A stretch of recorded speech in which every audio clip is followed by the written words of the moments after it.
Elegant, yes. So here I am in what we may call the pavilion pasture.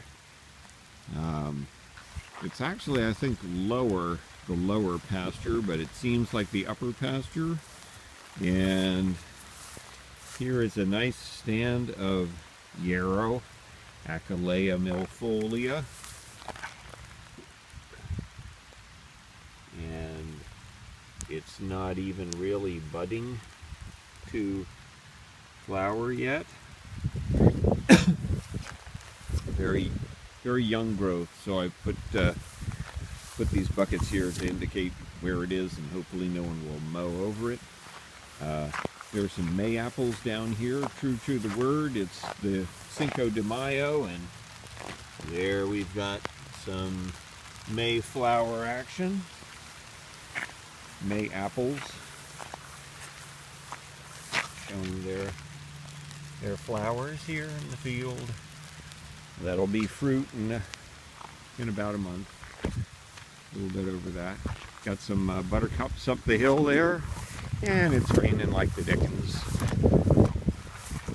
How do you like that?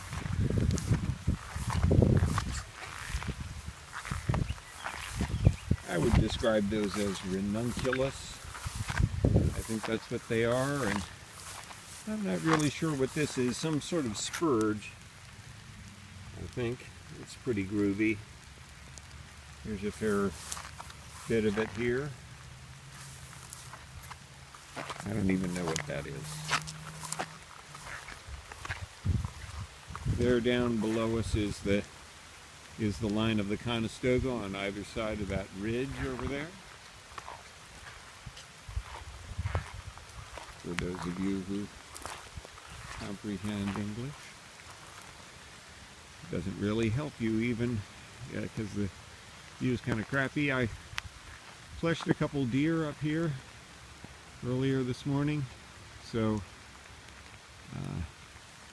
found the shells of vulture eggs in the pavilion, which is the building up that way.